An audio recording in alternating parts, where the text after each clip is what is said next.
ఇప్పుడు లొంగిపోవడము లేకపోతే ఇంకోటి సరే మిగతా విషయాలన్నీ పరిణామాలన్నీ పక్కన పెడితే, కోవట్లు వీళ్ళు అని గనక అని పార్టీ గాని, బయట ఉన్న వ్యక్తులు గాని ముద్ర వేయడం ఎంతవరకు కరెక్ట్ అని అడుగుతున్నారాయన.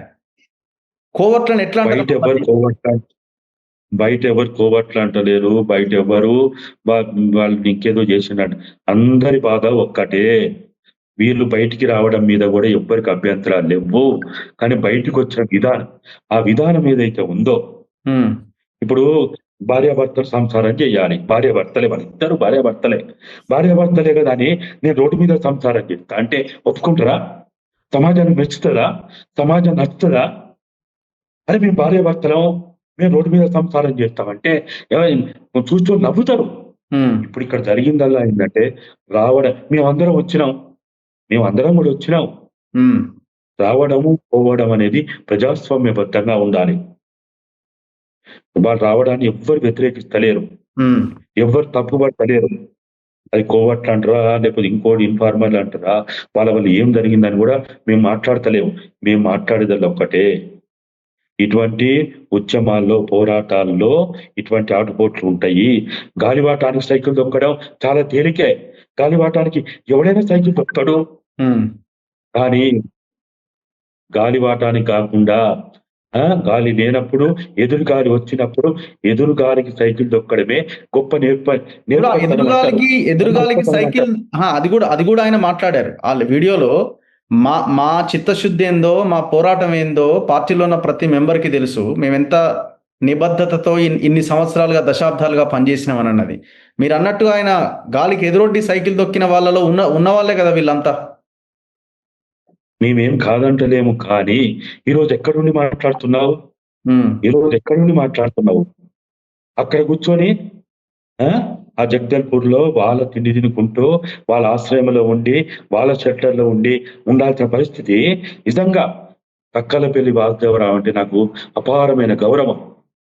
నాకు తెలుసు. ఆయన ఏందో తెలుసు. ఆయన కమిట్మెంట్ తెలుసు. అన్నీ తెలుసు. కానీ ఈరోజు ఆయన ఆ దీనస్థితిలో ఉండడం మాకు నచ్చలేదు. హ్మ్. అట్లా ఉండాల్సిన పరిస్థితి ఎందుకొచ్చింది? ఒక పంజరంలో చిలుకలాగా ఉండాల్సిన పరిస్థితి ఎందుకొచ్చింది? నువ్వొక పుట్టల పామువి. అటువంటి పుట్టల పాము ఇలా పుట్టల పాము ఎందుకైనావు? కావాల్సిన అవసరం ఏంటిది? నిన్ను కాపాడలేదా? ప్రజలు కాపాడలేదా? కంటికి రెప్పలే కాపాడలేదా? అనేక సార్లు నీ మీద దాడులు చేస్తే వాళ్ళ ప్రాణాలొట్టి నిన్ను కాపాడుకోలేదా? ఇప్పుడు కాపాడుకోరా? అయినా పరిస్థితులు బాగాలేవు అంటున్నావు. మేము గూడా ఒప్పుకుంటాం. మేము గూడా దాన్ని అంగీకరిస్తాం. దానికి అనేక మార్గాలుంటాయి. అనేక పద్ధతులుంటాయి. చరిత్రలో అనేక పద్ధతులు చరిత్ర నేను పదే పదే ఒకటే చెప్తున్నా. చరిత్ర మావోయిస్ట్ పార్టీ తోటి ప్రారంభం కాలే. విప్లవాలకి, పోరాటాలకి మావోయిస్ట్ పార్టీ ఒక్కటే కాదు. అనేక రకాల చరిత్రలున్నాయి. అనేక రకాల అనుభవాలున్నాయి. అనుభవాలన్నీ తీసుకోవాలి. అనుభవాలు లెవ్వా? ఆ హ్మ్. అనుభవాలను తీసుకొని హ్మ్. ఇప్పుడు బయటికొచ్చిండ్రు.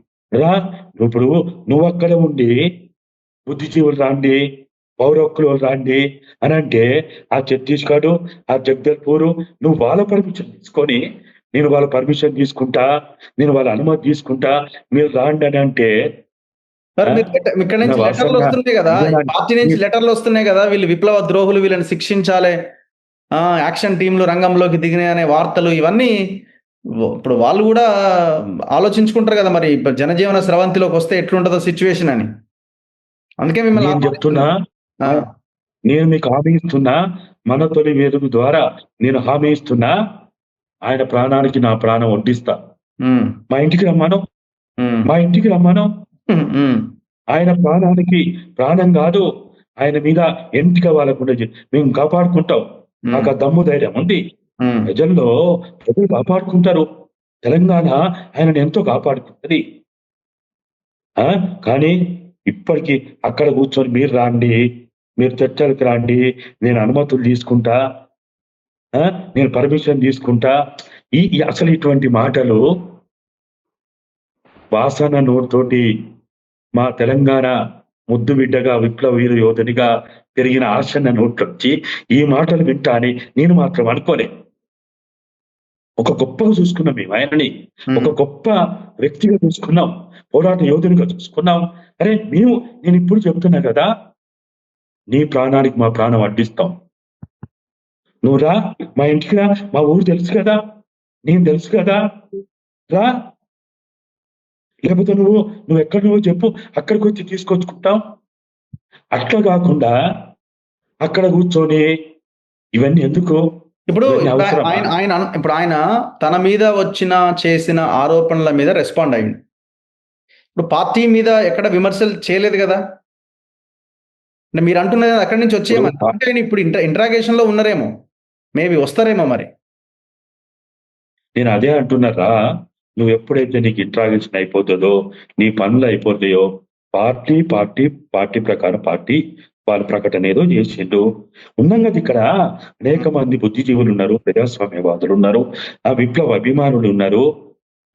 మేమందరం, నేను పదే పదే చెప్తున్నా, ఇవాళ ఈ స్థాయిలో పార్టీ ఉండడానికి ఇవాళ అక్కడ ఆయుధాలు పట్టుకుని ఉన్న వాళ్ళే కారణం కాదు, లక్షల కోట్ల మంది కారణము. కాబట్టి అందరం మాట్లాడతాం కదా, కానీ అక్కడ కూర్చొని, శత్రు శిబిరంలో కూర్చొని, ఇలా కొంతమంది అంటున్నారు, అరే వీళ్ళకి కౌరవులకు కాకుండా పోయేట్టు, పాండవులకు కాకుండా పోయేటని కొంతమంది బుద్ధిజీవులు అంటా ఉన్నారు. అరే నాకు కౌరవుల పక్షం కాకుండా ఏంటో, నా పాండవుల పక్షం కాకుండా అయిపోయిందని. ఇట్లయితే ఎట్లా? 40 ఏండ్ల నీ విప్లవ జీవితము, నీ ఆదర్శవంతమైన జీవితము, నువ్వు నీ నుంచి తెలంగాణ సమాజం ఏం కోరుకుంటున్నది? ఒక్కసారి ఆలోచించు.